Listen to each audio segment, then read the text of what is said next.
जी पुण्याची जी मुळा मुठा नदी आहे, जी पुण्याच्या मध्यवर्ती भागातून वाहत असते. आता याच मुळा मुठा नदीला पूर आलेला आपण पाहत आहोत. या ठिकाणच्या भागात ज्याप्रमाणे पाणी आलं आहे, या ठिकाणी दरवर्षी या ठिकाणी ह्या एकतानगर भागात हे जे पाणी येतं आणि आता मिळालेल्या माहितीप्रमाणे थोड्या वेळातच या ठिकाणी आणखी 30,000 क्युसेस वेगाने या ठिकाणी पाणीही सोडण्यात येणार आहे. पुणे जिल्हा आणि धरण क्षेत्रात गेल्या अनेक दिवसापासून मुसळधार पाऊस पडत आहे. आज याच मुसळधार पावसामुळे खडकवासला धरणातून सकाळी 5:30च्या सुमारास 27,200 क्युसेस वेगाने नदीपात्रात पाणी सोडण्यात आले आहे आणि त्याचाच परिणाम आता आपण पाहत आहोत. जी पुण्याची जी मुळा मुठा नदी आहे, जी पुण्याच्या मध्यवर्ती भागातून वाहत असते. आता याच मुळा मुठा नदीला पूर आलेला आपण पाहत आहोत. आता सध्या आपण आहोत पुण्यातील सिंहगड रोडवरील एकतानगर भागात आणि याच मुळा मुठा नदीमध्ये जो पाण्याचा प्रवाह वाढला आहे आणि यामुळे थेट आता या एकतानगरमध्ये आपण पाहत आहोत. हे जे आहे ते पाणी शिरलं आहे आणि यामुळे आपण या ठिकाणी आता भागात हा सखल भाग आहे पाहिलं तर. आणि या ठिकाणी या मुळा मुठा नदीचं जे आहे ते पाणी शिरलं आहे. या ठिकाणी पुणे महानगरपालिकेचे अधिकारी तसंच आपत्ती व्यवस्थापनचे अधिकारी आणि अग्निशामक दलाचे जे जवान आहेत या ठिकाणी तैनात करण्यात आले. आज सकाळी 5:30च्या सुमारास स्वतः पुण्याच्या ज्या महापौर आहेत मंजुषा नागपुरे यांनी देखील या भागाची पाहणी केली आहे. ज्या ज्या ठिकाणी अशा प्रकारची जी परिस्थिती होणार आहे त्या सर्व भागांची त्यांनी सकाळी पाहणी केली आहे आणि अधिकाऱ्यांना या ठिकाणी आदेशसुद्धा दिले आहेत. त्यामुळेच आपण पाहत आहोत या ठिकाणी जे आहेत आपल्याला समोर दिसत आहे या ठिकाणी पुणे महानगरपालिकेचे अधिकारीसुद्धा आपण या ठिकाणी पाहत आहोत. ज्याप्रमाणे आपण पाहत आहोत मुळा मुठा नदीमुळे या ठिकाणच्या भागात ज्याप्रमाणे पाणी आलं आहे, या ठिकाणी दरवर्षी या ठिकाणी ह्या एकतानगर भागात हे जे पाणी येतं आणि आता मिळालेल्या माहितीप्रमाणे थोड्या वेळातच या ठिकाणी आणखी 30,000 क्युसेस वेगाने या ठिकाणी पाणीही सोडण्यात येणार आहे.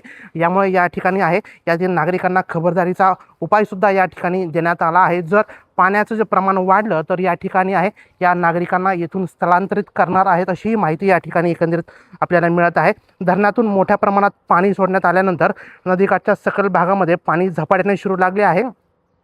सिंहगड रस्ता परिसरातील एकतानगरी येथील एका सोसायटीत पाणी घुसल्याने रहिवाशांमध्ये एकच धावपळ उडाली.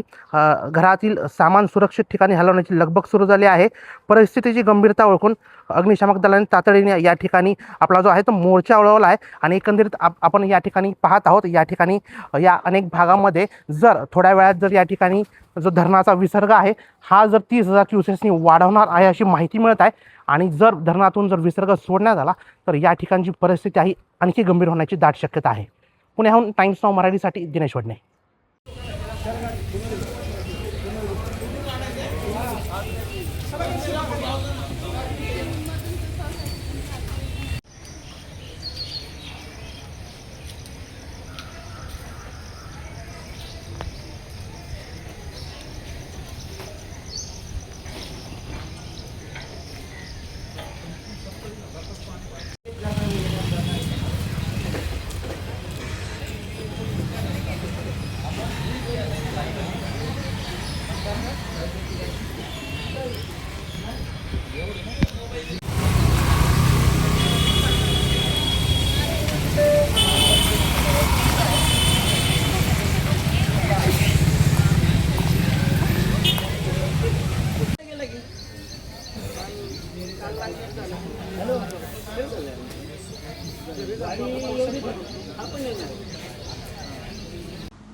नमस्कार.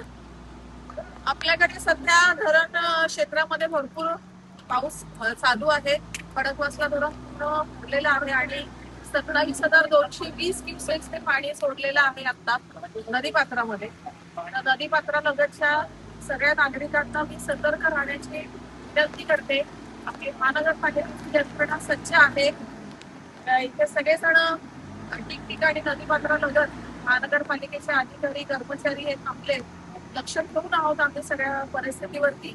मी नागरिकांना विनंती करते की आपल्याकडे अजूनही अलर्ट आहे. पाऊस जास्त पडण्याची शक्यता आहे. तर कोणत्याही कारण म्हणजे विनाकारण कोणी घराबाहेर पडू नये. आवश्यकता असेल तरच पडावं आणि स्वतःची काळजी घ्यावी. कोणतीही अडचण असेल, कधी काही तक्रार असेल तर आमच्याशी थेट संपर्क साधावा.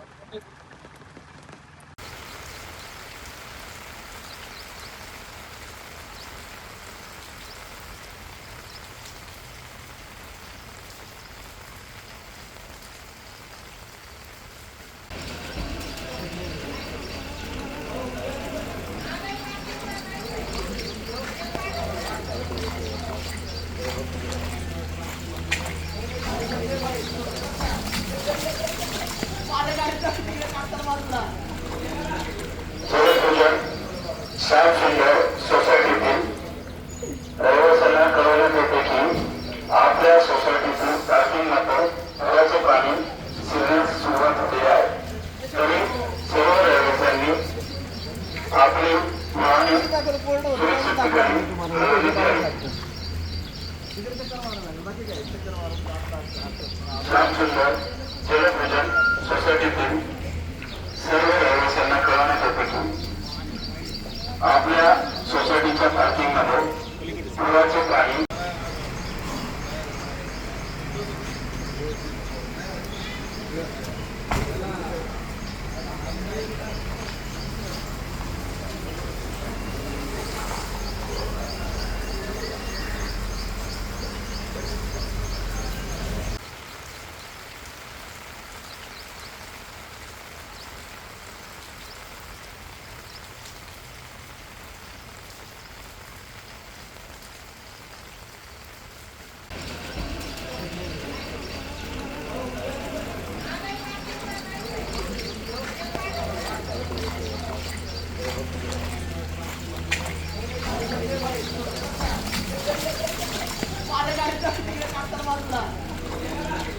जलभजन श्यामसुंदर सोसायटीतील रहिवाशांना कळवण्यात येते की आपल्या सोसायटीतील पार्किंगमध्ये पुराचे पाणी शिरण्यास सुरुवात झाली आहे. तरी सर्व रहिवाशांनी आपली वाहने सुरक्षित ठिकाणी हलवण्यात यावी. श्यामसुंदर जलभजन सोसायटीतील सर्व रहिवाशांना कळवण्यात येते की आपल्या सोसायटीच्या पार्किंगमध्ये पुराचे पाणी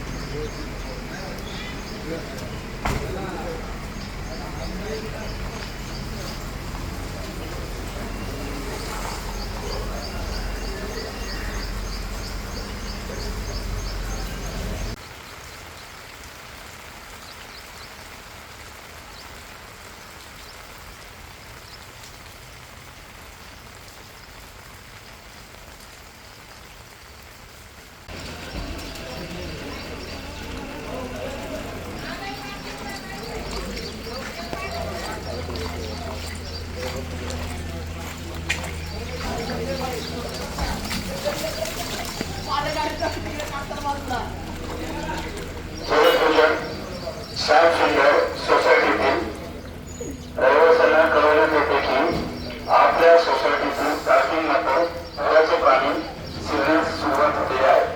तरी सर्व रहिवाशांनी आपली वाहने सुरक्षित ठिकाणी हलवण्यात यावी. श्यामसुंदर जलभजन सोसायटीतील सर्व रहिवाशांना कळवण्यात येते की आपल्या सोसायटीच्या पार्किंगमध्ये